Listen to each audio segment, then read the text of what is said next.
ஒரு சின்ன பையன் அவன் அப்பாவுடன் வாழ்ந்து கொண்டிருந்தான். அவன் அப்பா மிகவும் பணக்காரர். ஆனால் எப்போதும் எளிமையாக வாழ்வது அவருக்கு பிடிக்கும். ஒரு நாள் அந்த கிராமத்தில் பெரிய திருவிழா வந்தது. எங்க பார்த்தாலும் கலர் கலரான லைட்டுகள், இனிப்பான ஸ்வீட்டுகள், புது புது டிரெஸ்ஸுகள் எல்லாம் விற்று கொண்டிருந்தது. அந்த பையனின் நண்பர்கள் எல்லாரும் விலையுயர்ந்த டிரெஸ்ஸுகளும் ஜாக்கெட்டுகளும் வாங்கி கொண்டிருந்தார்கள். இது என் அப்பா வாங்கி கொடுத்த எக்ஸ்பென்சிவ் ட்ரெஸ் என்று ஒரு நண்பன் பெருமையாக சொன்னான். இது என் அம்மா வாங்கி கொடுத்த ஸ்டைலான ட்ரெஸ் என்று மற்றொருவன் சொன்னான்.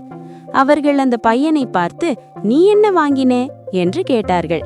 அவன் அமைதியாக ஒரு சாதாரண சட்டையை மட்டும் காட்டினான். அதை பார்த்ததும் நண்பர்கள் கிண்டல் செய்தார்கள்.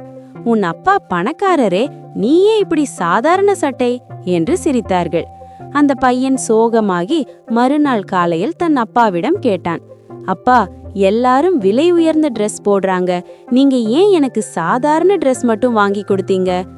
அப்பா அவனை பக்கத்தில் உட்கார வைத்து கேட்டார், தம்பி, உனக்கு ஒரு நாள் மட்டும் சந்தோஷமாக இருக்கணுமா அல்லது வாழ்க்கை முழுவதும் சந்தோஷமாக இருக்கணுமா? அந்த பையன் யோசித்து, எனக்கு வாழ்க்கை முழுவதும் சந்தோஷமாக இருக்கணுமப்பா என்றான்.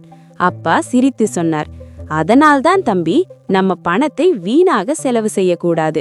இன்று வாங்கும் விலை உயர்ந்த பொருட்கள் ஒரு நாள் சந்தோஷம் தரும்.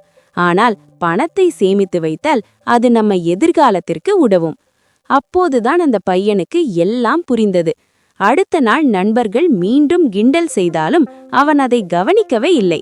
அமைதியாக சிரித்தபடி நடந்து சென்றான்.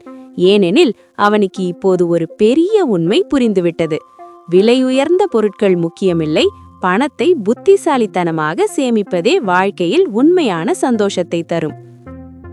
குட்டீஸ், நம்ம சுட்டி பேபிஸ் சேனல்ல இன்னும் சூப்பர் கதைகள் வருது. இப்பவே சப்ஸ்கிரைப் பண்ணுங்க.